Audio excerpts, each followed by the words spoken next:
તાપી જિલ્લામાં શિક્ષકોની બીએલઓ કામગીરી રદ કરવા આવેદન. તાપી જિલ્લા અખિલ ભારતીય રાષ્ટ્રીય શિક્ષક મહાસંઘ દ્વારા વ્યારા પ્રાંત અધિકારીને આવેદનપત્ર પાઠવવામાં આવ્યું છે. મહાસંઘના સંકલન અધ્યક્ષ કેતન શાહ અને અન્ય હોદ્દેદારોએ આ આવેદનપત્ર આપીને મતદાર યાદી સુધારણની કામગીરીમાં શિક્ષકોને સોંપાયેલા બીએલઓની કામગીરી રદ કરવાની માંગ કરી છે.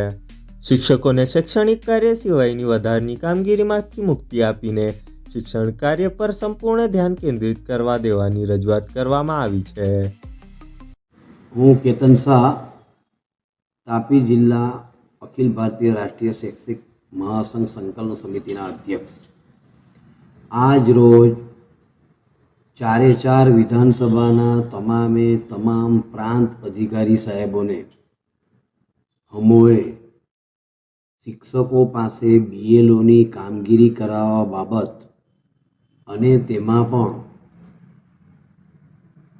મામલતદાર દ્વારા ધરપકડ વોરંટ ઇસ્યુ કરવાનું અમે સરેઆમ નકારી કાઢીએ છીએ. સમાજ જીવનની અંદર શિક્ષકો એ જીવન ઘડતરનું કામ કરે છે અને આ વોરંટ અને ધરપકડ એ બિલકુલ સરાહનીય બાબત નથી અને એને અમે સખત શબ્દોમાં વખોડીએ છીએ. અને ગુજરાત સરકારમાં અને ભારતીય ચૂંટણી પંચ, રાજ્ય ચૂંટણી પંચ મતદાર યાદીનું કામ કરાવવા માટે ગુજરાત રાજ્યના 12 કેડરના બીજા તમામ અધિકારીઓ છે, તો એને રોટેશન પદ્ધતિથી બીએલઓની કામગીરી આપો. માત્ર ને માત્ર શિક્ષકોને જ કેમ? અને શિક્ષકોએ અન્યથા બીજી કેટલીય કામગીરીઓ ઓનલાઈન ભણાવવાનું અને બીજી અન્ય કામગીરીઓ કરવાની હોય છે. તો આ સાથે બીએલઓનું વિશેષ કામ અમને આપવામાં આવે છે, તો આમાં અમને મુક્તિ ન આપો તો કંઈ નહીં, પણ રોટેશન પદ્ધતિ બીજા ગુજરાત સરકારના તમામ કર્મચારીઓ પાસે લો.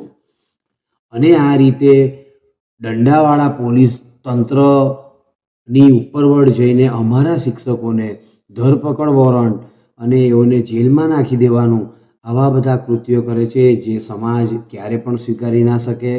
અને આ બિલકુલ ખોટી બાબત છે. અને આ બાબતે અમે આજ રોજ ભૂપેન્દ્રભાઈ પટેલ સાહેબને કહેવા માંગીએ છીએ કે બીએલઓની કામગીરી માત્ર શિક્ષકો નહીં પણ અન્ય કેડરો સાથે રહીને રોટેશન પદ્ધતિથી કામ કરીએ. એક આ રાષ્ટ્રીય કામ છે, તો એ કરવામાં ક્યારે પણ શિક્ષકો ના પાડી શકે. આમ બી કલમ 37 મુજબ એમ કહેવામાં આવે છે કે ચૂંટણી અને વસ્તી ગણતરી જે સરકાર અમને આદેશ આપવામાં આવે છે એનું અમે નિરંતર પાલન કરીએ છીએ. અને એ રીતે અમે વસ્તી ગણતરી અને આજ રોજ અમે આવેદનપત્રના માધ્યમથી સૌને જાણ કરવા માંગીએ છીએ કે અમારી સાથે આવું અમાનવીય કૃત્ય ન થવું જોઈએ અને અન્ય રોટેશન પદ્ધતિથી બીજા કર્મચારીઓને આ કામગીરી સોંપવામાં આવે, એ જ અમારા આજનો મુખ્ય હેતુ છે.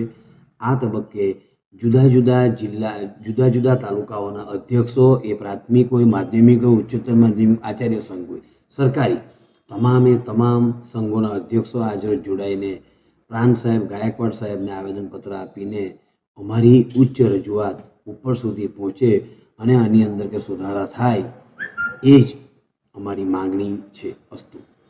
ભારત માતા કી જય.